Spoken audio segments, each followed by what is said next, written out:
मराठा आरक्षण ओबीसी मधूनच घेतल्याशिवाय मागे हटणार नाही। कुणबीमध्ये सगळ्या सोयऱ्यांचा समावेश झालाच पाहिजे। या मागणीसाठी मराठा संघर्ष योद्धा मनोज जरांगे पाटील यांच्या नेतृत्वाखाली सुरू असलेल्या आंदोलन अंतर्गत शांतता रॅलीच्या दुसऱ्या टप्प्याची सुरुवात बुधवार 7 ऑगस्ट रोजी सोलापुरातून होणार असून या शांतता रॅलीसाठी जरांगे पाटील यांचे दुपारी 12 वाजता येथील छत्रपती संभाजी महाराज चौकात आगमन होणार आहे। छत्रपती संभाजी महाराजांच्या पुतळ्यास पुष्पहार अर्पण करून अभिवादन करण्यात येणार आहे। त्यानंतर तेथून ते रॅलीने छत्रपती शिवाजी महाराज चौकातील शिवरायांच्या अश्वारूढ पुतळ्यास अभिवादन करणार आहेत। त्यानंतर तेथेच उभारण्यात आलेल्या भव्य व्यासपीठावरून ते मराठा समाज बांधवांना संबोधित करणार आहेत। दरम्यान सकाळपासून जरांगे पाटील यांचे आगमन होईपर्यंत शिवशाहीर यांची तोफ दडाडणार आहे। छत्रपती शिवाजी महाराज चौकात अरविंद घोगरे हे शिवशाहीर विविध पोवाड्याच्या माध्यमातून छत्रपती शिवाजी महाराज तसेच मराठ्यांचा इतिहास सादर करणार आहेत। याशिवाय मनोज जरांगे पाटील यांच्या संघर्षाची कहाणीही ते ऐकवणार आहेत। तसेच छत्रपती संभाजी महाराज चौकात सकाळच्या सत्रामध्ये सोलापूरचे तरुण शिवशाहीर यांचे पोवाडे ऐकायला मिळणार आहेत। सभेनंतर जरांगे पाटील हे आपल्या निवडक समर्थकांसह पार्क चौकातील डॉक्टर बाबासाहेब आंबेडकर, लोकशाहीर अण्णाभाऊ साठे आणि अहिल्यादेवी होळकर आदी महामानवांना अभिवादन करणार आहेत। हे जरी लाग वाटत असलं तरी संख्या येणारी खूप मोठी आहे। त्यामुळे माझं अजूनही लोकांना आव्हान आहे की लोकांनी सुद्धा येताना आपल्या घरून काहीतरी एखादी पाण्याची बॉटल, 2 चपात्या भाकरी बांधून घेऊन आलं पाहिजे आणि जेणेकरून ह्या सगळ्या यंत्रणेमध्ये सुद्धा त्यांचा हातभार असला पाहिजे।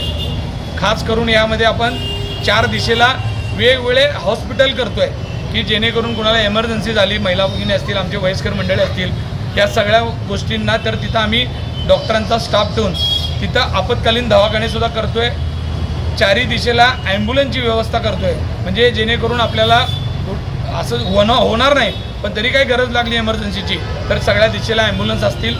पाण्याची व्यवस्था केलेली आहे, लोकांची बसण्याची व्यवस्था केलेली आहे, पार्किंगची व्यवस्था अशी असणार आहे की जे पुणा रोडवरून जे लोक आतमध्ये सोलापूर शहरामध्ये येणार आहेत त्या लोकांसाठी सकाळी जे लोक आतमध्ये येतील त्यांना लवकर अवंतीनगरला जाणारा जो रस्ता आहे त्या रस्त्याच्या दुतर्फा आपल्याला ते रस्ता पुढे जाऊन बंद आहे त्यामुळे तिथं लावतोय।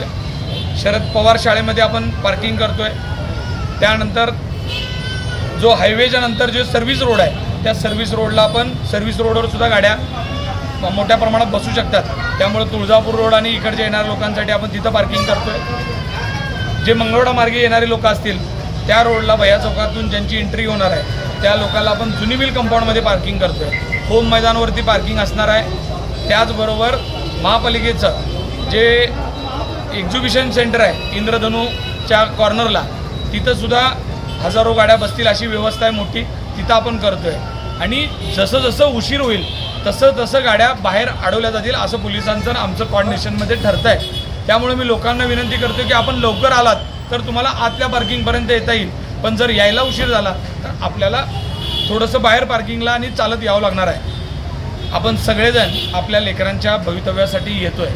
आयोजक म्हणून आम्ही सगळ्या गोष्टी सगळ्या सुविधा करण्याचा प्रयत्न आहे। आज तुम्ही बघितलं असेल हजारो म्हणून दादांची डिजिटल आपण केलेले आहेत। 1000 कार्यकर्त्यांना आपण स्वयंसेवक म्हणून टी-शर्ट केलेले आहेत। 1000 महिला कार्यकर्त्यांचा आपला संच तयार आहे। हे एवढं सगळं असताना सुद्धा ते नियोजन कमी पडणार आहे कारण की येणारी संख्या खूप मोठी आहे। आणि मला माहीत आहे मराठा समाजाच्या आजवर जेव्हा जेव्हा आंदोलन झालं, जेव्हा जेव्हा रस्त्यावर उतरलं आहे, अतिशय संवेदनशील असलेला हा समाज जरी असला तर शिस्त पाळणारा समाज आहे। त्यामुळं याही मोर्चामध्ये मी याच अपेक्षा करतो की समाजाकडून सुद्धा शिस्तीचं पालन होणार आहे कारण आपण शिवाजी महाराजांचे पाविक आहोत आणि आपण आजवरती पाळलेली आहे। आणि सोलापूरचा मोर्चा रॅली ही भूतो न भविष्य आपल्या सगळ्यांच्या माध्यमातून आपण करूया।